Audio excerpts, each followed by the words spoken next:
कहते हैं गुरुजी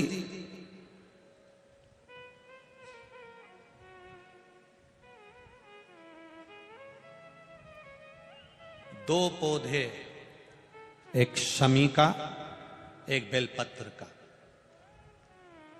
भूल से भी बेलपत्री के पौधे के नीचे से, बेलपत्री के वृक्ष के नीचे से अगर भूल से भी, तुम्हें नहीं मालूम कि यह बेलपत्री का पेड़ है, तुम्हें नहीं मालूम कि बेलपत्री का पौधा है, तुम्हें नहीं मालूम कि बेलपत्री का वृक्ष है, भूल से भी चलते चलते भी तुम्हारी ट्रैक्टर, तुम्हारी ट्राली, तुम्हारी गाड़ी, तुम्हारा बक्खर, तुम्हारा बेल, तुम बेलपत्री के पेड़ की छांव में से भी अगर निकल कर चले जाते हो तो दिन भर में अगर 100 पाप भी हो जाते हैं तो पल भर में धुल जाते हैं।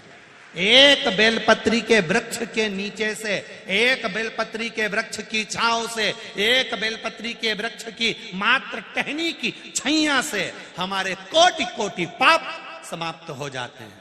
आप सबसे इस कोटेश्वर धाम की पावन धरा से एक निवेदन करना चाहूंगा, पूरे आस्था चैनल के श्रोताओं से, फेसबुक यूट्यूब के श्रोताओं से, और जितने लोग यहाँ कथा सुन रहे हैं, बारिश का समय आए तो एक बेलपत्री का पेड़ बड़ा कर कर उसको कहीं रोड के किनारे अवश्य लगाओ, कोई निकल कर जाएगा, उस पे छांव पड़ गई तो उसका कल्याण हो जाएगा।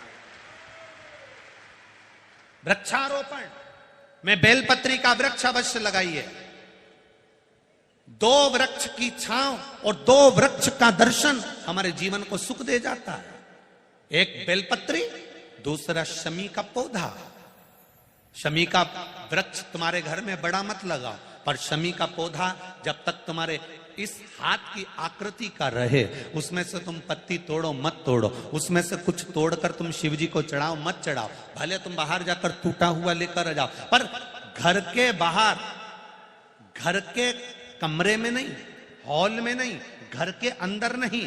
तुम्हारा घर चारों तरफ से हो जाता है, 4 कमरे, हॉल, किचन, लेटरिन, बाथरूम सब पूर्ण कंप्लीट हो जाए, उसके बाद जो तुम्हारे जगह बचे, घर से जब तुम बाहर निकलो तो बाहर की ओर जाते समय, अगर तुम्हारे निकलते समय तुम्हारा सीधे हाथ की ओर अगर शमी का छोटा सा पौधा लगा है तो ये निश्चित है कि तुम जिंदगी में कभी किसी अदालती कोर्ट केस में, कभी प्रशासनिक आदि केस में, कभी किसी गलत जगह पर जिंदगी में नहीं फंस सकते, आप उससे बाहर ही निकल जाएंगे।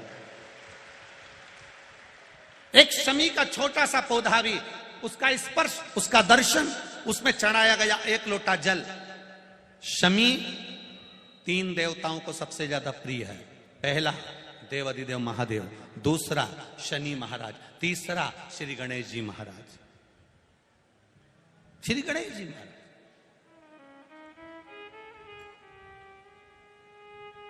क्योंकि शमी की शादी करने वाला कौन था?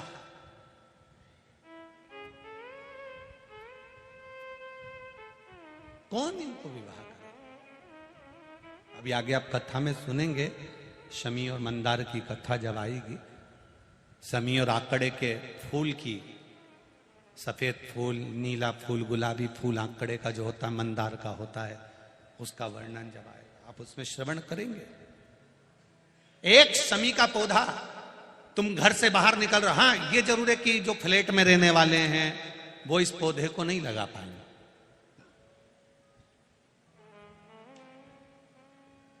क्योंकि जब दरवाजे से निकलते हैं तो अंदर गच्ची होती है, गैलरी होती है, तो कैसे लगाएं घर के बाहर।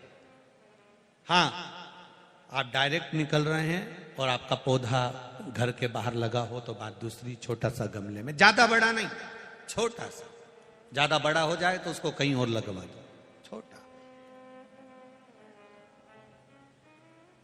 घर से निकलते समय सीधे हाथ पर अगर शमी का पौधा, आप निकल रहे हैं और आपका राइट हैंड है, सीधा हाथ है, घर के बाहर शमी का पौधा है, प्रतिदिन का अगर आपका नियम बन गया कि शमी को देखकर घर से बाहर निकल रहे हो, जिंदगी में कभी कांटे तुम्हारे जीवन में आ ही नहीं सकते, कोई रोड़ा आएगा ही नहीं, बढ़ जाओ।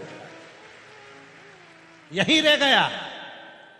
शमी में शनि भी है, शमी में गणेश भी और शमी में शिव भी है। कल एक कथा चल रही थी,